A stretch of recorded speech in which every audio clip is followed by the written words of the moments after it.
Okay, so now in the next part of working with the inner escapist, I want to remind you to remember to use a map to help you navigate unfamiliar inner territories so that you can be free to move forward from the inner escapist evasion spells.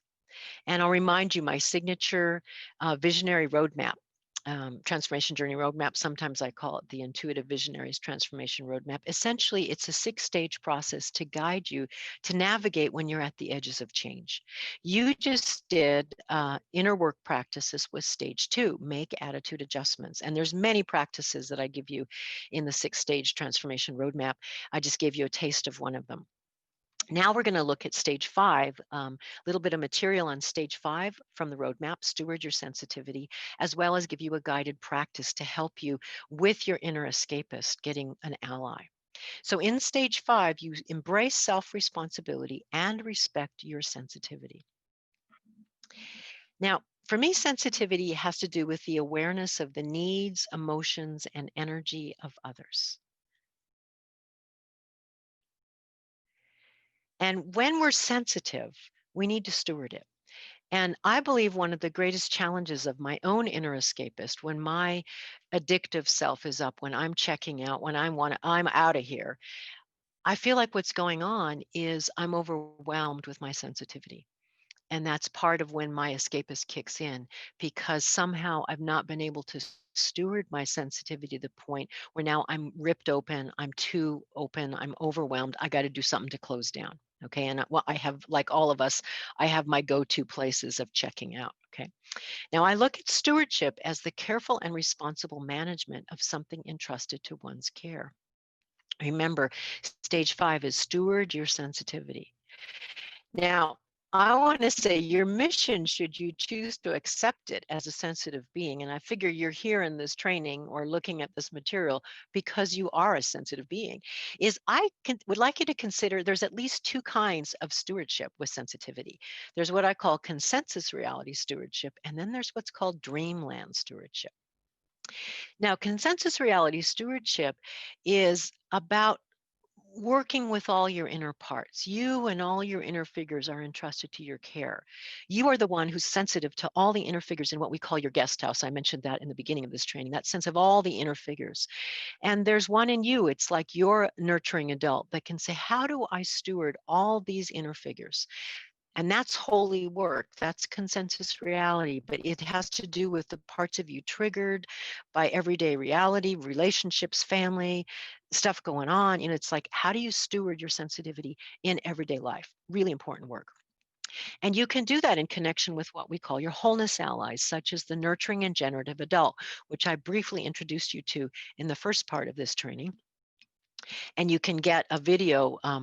I'll make a link to you all when I send the replay out. There's a couple of videos in my YouTube channel that have to do with wholeness allies. And you can do a journey to connect with your nurturing and generative adult.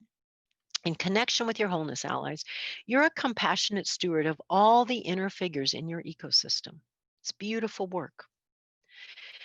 And then when your wounded, fragmented ones, who we talked about in the beginning, are held by your wholeness allies, so the freaked out ones are held by your wholeness allies, then you have the psychic space in which to explore how to be with the other realities in healthy ways. Because maybe you caught on to this, but consensus reality ain't the only gig in town. Okay, it just ain't. There's a lot more. There's a lot more available to us with other realities. And we want to find healthy ways to be open with our sensitivity to other realities and not get overwhelmed. Okay. So Rumi says, everything you see has its roots in the unseen world. The forces change, yet the essence remains the same. There's so many realities available to us. And I'm not trying to get too woo on you. I know a lot about woo-woo. I've been wooing for a long time, wooing for a long time. And it's like, let's make it practical, people. Let's get practical magic. Let's find a way to travel between the worlds in a healthy, sane way where we don't freak ourselves out, we don't get overwhelmed, and we are really utilizing our sensitivity to the other realities in a very grounded, practical way, in a way that serves us and the world. So my soapbox. So let's talk about dreamland stewardship. Your sensitivity to and awareness of multi-worlds, other realities, is also entrusted to your care. You are the one who perceives the dream doors into other realities and has the capacity to travel between the multi-worlds. So there's a couple ways to steward your dreamland self. I'm going to go through this quickly, and I'm going to give you a practice that is a really good stewardship for dreamland self. Number one, acknowledge and heal survival strategies of disassociation to stay grounded as you travel in the multi-worlds. This is consensus reality stewardship. What I mean by this is get in your body and do the healing work that you have to do so you can stay in your body. Many of us suffer with unmetabolized trauma. So find good allies, therapists, counselors, practices, meditation to heal that and heal the survival strategy of checking out. Okay, that's the first thing you got to do. Step two, in ways to steward your dreamland self, recognize the unique ways that you're sensitive to the multi worlds, such as your intuition, your inner sight, your capacity to pick up on others' emotions or thoughts, tracking the vibes or the feel of an environment, or lack of clear boundaries between you and others. This is not that you're wrong. This is saying, hey, this is a symptom of my highly sensitive being, and I need to lean in and steward it in a good, holy way. And then finally, in step three, you can develop practices to explore the multi worlds in healthy ways. One is staying grounded. Two is making a threshold, coming and going. If you're going to go open up to other realities and be aware of them, make sure you know you're going there and you're coming back. Okay. Open the door, go and come back and close the door. Okay. Set an intention when you go to work in the multi worlds and travel with an ally, which we're going to work with at the end. So, Cahill Gibran says, a traveler I am and a navigator, and every day I discover a new region within my soul. So here's a couple multi-world traveler tips. I know something about the territory. For many decades, I've been going between the worlds, people, okay? Stay connected to your body, all right? Don't just check out and leave body. Yes, you can travel and you can be open to other ways of knowing, and always remember your precious body and stay connected. Grounding exercises. BYOB, bring your own boundaries. This is really important stewardship for sensitive people, is cultivate really good boundaries. So you're taking care of yourself and you know when to have yourself in a bubble and when you can be open, and BYOB. Carry a focused intention. If you're going to open up to what you're perceiving in other realities, be clear what your intention is, because the intention takes you there and comes you back, brings you back. And then finally, travel with an ally. I always say there's many allies, there's many beings, invisible beings that we can work with. And let's get yourself a consultant for the multi-worlds, okay? Don't go in there alone. Okay, travel with an ally, travel with a guide, a wilderness guide. So you always should travel with an ally in the multi-worlds. Don't leave your consensus reality without them. And one of the strongest allies for most of us is at least one animal ally. And that's the journey I'm going to offer you right now, is an animal ally to help you be open to your sensitivity in other realities and not get freaked out. Okay.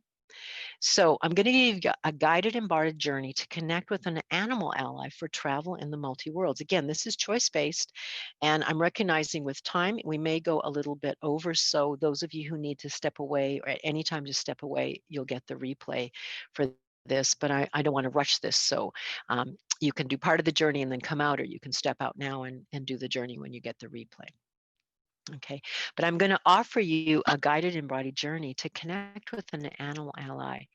And this is honoring that your escapist, one of its deepest wounds usually is its hypersensitivity and a kind of overwhelmed experience with your sensitivity. So we want to get an animal ally for you particularly, but also for your escapist to support that sensitive one of you. Okay. And trust your process. If you haven't done a guided journey with an animal ally, it's fine. Whatever's not working for you, don't do it. Stop doing the journey if it's not right for you. This is embodied. I'm going to invite you to be in your body. You don't have to be, but I hope you will be. Okay. So let's go ahead and begin. Okay. So, to go on the guided embodied journey to connect with an animal ally for your inner escapist, pause the video now and go to the audio file that I gave you the link to. It's the animal ally to support your inner escapist. I purposely separated them out so in case you want to go on the journey several times, you don't have to go through the video again. You can just go and turn on the audio. When you're done with the audio, come back, turn the video back on, because there's a couple more things I want to say to you. Okay, so go enjoy the journey right now. So I want to remind you with the second remedy for the inner escapist, remedy number 2, keep connected to your animal ally. Whenever you find yourself checking out or reaching for that substance or screen, going with the thumb to the screen, stop and breathe and bring your animal to you. Even if you just like a little movement, a little breath, open up the wing a bit, sharpen the claws, growl a bit, get back in your body because your inner escapist is trying to check out and it needs some loving. So I want to invite you to really be connected to your animal ally. Really important. So thank you all for being willing to go on this journey and may it continue to serve you well.